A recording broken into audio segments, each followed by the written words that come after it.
Hey guys, what's going on? Tyler here with your Movie Fix, and we got a couple of things on the agenda to talk about in the world of movie news. We're going to have some Justice League concept art, we're going to talk about Suicide Squad's running time, and some details on Star Wars Rogue One. Now, starting with this Justice League concept art, this is something that came out. I want you to take a look at this. Really cool thing to take a look at. And one thing important to note, that this may be concept art of the Justice League, but this isn't concept art from Justice League the movie. This is actually going to be some art from Batman v Superman. It was on the special features on the Ultimate Edition that came out last night. And so this is a pretty good look at all of our characters here. And probably the best look we've definitely gotten at the Flash end of Cyborg. So I thought this was really cool to get a look at all of them assembled together, but it's important to note here that when they did the set visits, 2 weeks ago over in London, some of the journalists have come out and said that these looks are different compared to what the costumes that they saw in Justice League, notably being Aquaman is going to be wearing something different. Flash's costume is a bit different too. This is, the one that Bruce Wayne is going to be creating for him. This is very different from the one that's going to be in the movie. And Cyborg's is notably different because in Justice League the movie, he's going to have he's going to have the red eye and a big red light coming out of his chest, like the classic Cyborg that we know, and one that's very prominent in the New 52 Justice League. But this is definitely the best look that we've gotten of all the characters together, and as you can tell, these are from Batman v Superman. If you look at Cyborg, that's what we saw when he was on basically the cutting board in the operation in the Red Room over at Star Labs with his dad. It's very organic and metal looking, and we've been told that it's going to look very alien. The metal is going to be very alien in Justice League, and I'm not totally against this Flash suit. I would really like some winged ears, like a traditional classic Flash suit. That would be really cool if we got something like that. They even did it on the cowl for the CW Flash show, which I do like that suit. But I'm not opposed to this one bit. But if you look really closely, that is definitely not Ezra Miller under that suit in this art, and I don't really think that's Ray Fisher as Cyborg. So this may have been way before they were ever actually cast. So yeah, I just thought this was a really cool thing to look at, but remember, this is not concept art or what the costumes are officially going to look like in the Justice League movie. This is just some cool behind the scenes stuff from Batman v Superman. Next up, I want to talk about a little Suicide Squad. It's almost here, guys. It's less than 40 days away. I feel like they're really waiting to really just hit us really hard with all the marketing. We're going to get one more trailer, maybe an international trailer. I love that we've been maintaining the mystery around this movie. We've also got some cool behind-the-scene images of Joker, which I'm going to put up here. And the runtime has been revealed of the movie, and it's going to be 130 minutes, which is 2 hours and 10 minutes. Pretty standard time for some blockbusters. That's a pretty good time. That's actually, about where all the Star Wars movies aim to be, about 2 minutes 5, 2 minutes 10. That's a pretty decent time. I can't really complain. I'm the type of guy that does enjoy 3-hour movies, 3.5, 4. I can sit through big, long epics, but something like Suicide Squad, I imagine, is going to be a fast-paced movie. It doesn't need to be 3 hours. It doesn't need to be 2.5. It's going to be about 2 hours with about 5-10 minutes of credits. Cool. Nothing totally groundbreaking about this runtime. There's just a nice confirmation. There were reports going around that it was only an hour and 40 minutes. Which would really make it like an hour and a half, which I don't really want to see a Suicide Squad movie that short. Deadpool was amazingly short, about an hour and 45 minutes. I enjoy the longer movies, so hearing this 2 hour and 10 minute runtime is pretty happy for me.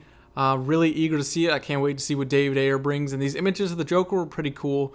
But nothing totally new here. Just a nice confirmation of how long the movie's going to be. Really excited for it. I'm glad we're getting this next extension in the DC Extended Universe with David Ayer's Suicide Squad. So what do you think about this runtime, guys? Also, something that I've been wanting to talk about for a little bit here is Star Wars Rogue One. Over the last few weeks, almost over a month now, there have just been a shitstorm of misinformation about what has been going on with reshoots, what's actually happening with the movie. Does Disney have cold feet? They don't stand by this movie, or what's going on with Gareth Edwards? They're unhappy with everything. I don't really believe all that. I never really did. So I was waiting for more primary resources to talk about this because it was a mess. So many rumors going out about reshoots, how people didn't want to be in the movie, how they're calling in all these directors and writers and get everyone to help them. None of that was true.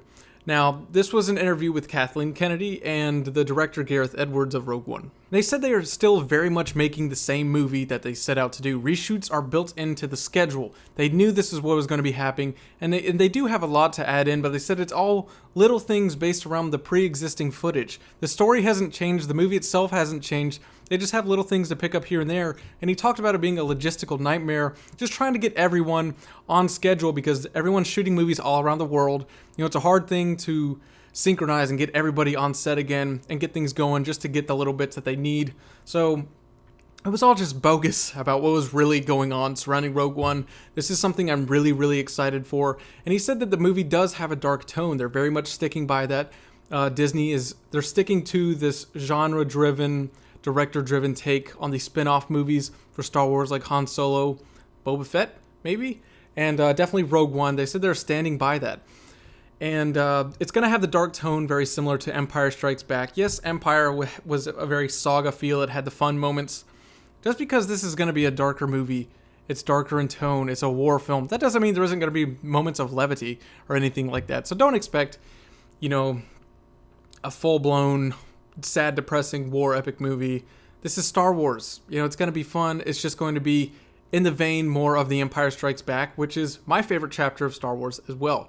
So, and also they talked about the opening crawl, the classic Star Wars, Rogue One, a Star Wars story. Are we going to see something like that? Kathleen Kennedy said they're actually still discussing that right now with whether or not they want to add in the opening crawl.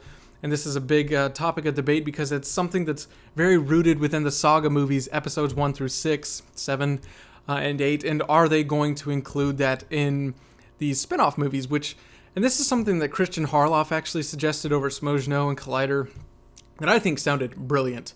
But maybe they do need to do something to separate them from the saga movies and not have this opening crawl. But Christian suggested that they kind of have the opening crawl like they would, but instead of, you know, every movie in Star Wars starts off with a space shot, they pan, go to a planet, go to a ship, but instead of it being actual space, it's like a puddle in the ground that's the reflection of space, and so the crawl goes away, and then a foot stomps, and you realize it's water, it's a puddle.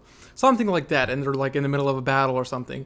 That was actually a really cool idea, but maybe they need to do something to separate it, because there are still a lot of people that don't really understand that this is not Episode 8. Some people need to be, you know, really reminded that this is a different movie that takes place between 3 and 4.